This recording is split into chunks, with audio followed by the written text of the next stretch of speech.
Hi, it's Amanda again from My Day Event Planning. I hope you guys are doing well with the information I gave you on the last video on getting started, getting planning and organized, doing your research. And so today we're going to talk about one of the major issues with weddings, the dress. Now, like I mentioned before in the last video, think outside of the box. If you want to have your wedding for $8,000 or less, you're going to have to think outside the box and you're going to have to be creative. Now, if you're wanting a $2,000 dress and you want to have your wedding budget at $8,000, you're going to have to cut a lot of stuff and it's going to be really challenging. So we're going to start with a $1,000 price range and work from there.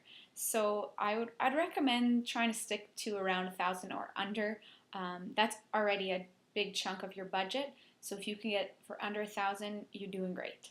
Now, the biggest things that I would recommend is shop around. Don't get your heart set on just one thing. Don't just look at magazines and think, that's my dress, I have to have that dress. Think outside the box. Once you try something on and you had your heart set on it for months, you might not actually like it.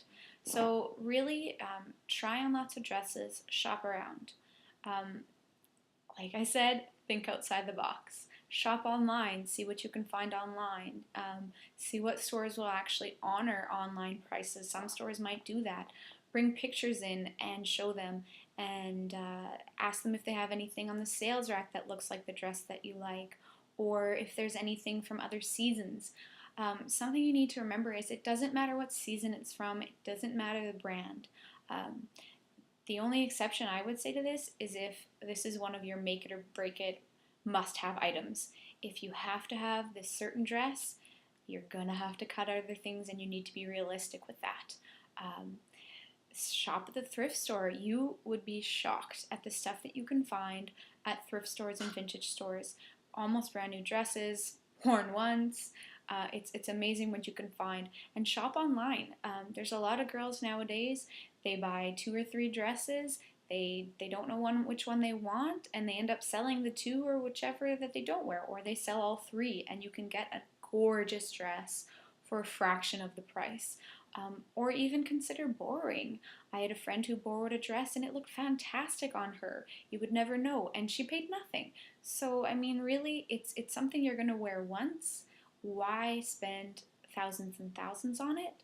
So really think about that. Think about what you can do with that money and where it can go in your budget. And like go to sales, maybe take a shopping trip to another city, go to places like David's Bridal. We just got one here in our city, and I hear that the prices are great. Up here in Canada, it seems that $1,000 doesn't go as far as in the States, so try someplace like that, someplace where you know prices are more reasonable, where if you do have that must-have item, maybe you can get it there for less. So that's my advice for you for dresses. Keep going with your research. You can do this. Just keep shopping around. Don't get stuck on one thing. Take your time and make sure that you go having food in your stomach, having a rest, being relaxed, because it's a big decision and you don't want to make an impulse buy. So stay tuned. I'll have lots more videos for you guys, and check us out at mydayeventplanning.com. Happy planning!